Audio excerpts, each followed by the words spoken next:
John Wayne Gacy, the clown killer. He was abused as a child. Like many other notorious serial killers, Gacy's childhood was filled with abuse. His father was a mean drunk who would beat Gacy for being too effeminate. Gacy was molested at the age of 5 by a 15-year-old girl from his neighborhood. He was molested again aged 8 by a contractor who was working on a building next to his house. Gacy was able to hide within the community, keeping up a facade as a family man and member of local politics.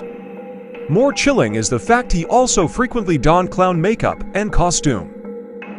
That allowed him to attend children's parties and hospitals, where he was able to play the role of an entertainer. Gacy designed his own clown makeup, including a large painted mouth with sharp corners, which he knew would frighten children. His crimes started early. Gacy was 29 the first time he committed murder in 1972. His victim was 16-year-old Timothy Jack McCoy. Gacy's crimes started much earlier. David Bolton was only 10 years old when he met Gacy, who was a teenager at the time. The pair were on a hike when Gacy sexually assaulted Bolton. When he was in his early 20s, Gacy spent a few months working for a mortuary. One night, he got into the coffin of a dead teenage boy and fondled the corpse.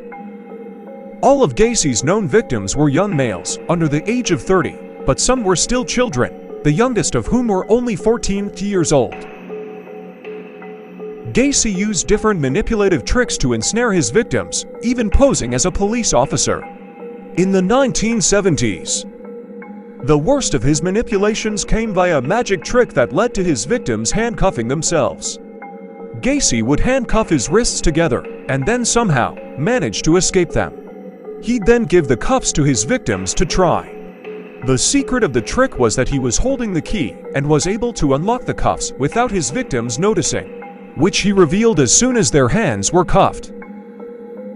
Gacy admitted to his lawyers that to him, his victims were not human beings. He also referred to innocent virile ones. His victims' bodies were stored in his marital home.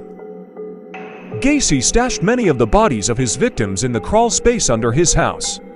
He eventually ran out of space and had to use his garage for storage as well. This was the house he lived in with his second wife, Carol Hoff.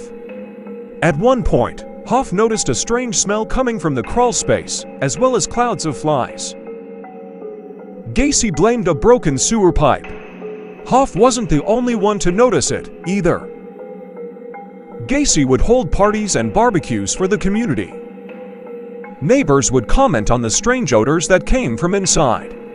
Gacy told them it was damp under the house. He was unrepentant. Gacy's final words were "kiss my ass." There are still 5 victims of Gacy's who have never been identified. Their bodies were found buried in his crawl space and are thought to be between the ages of 14 and 30. Their families still do not know what happened to them. Some argue that Gacy likely killed more than his 33 known victims, some estimating it was closer to 45. John Wayne Gacy's clown outfits, located at the Alcatraz Crime Museum in Pigeon Forge, TN. Like and subscribe to see more.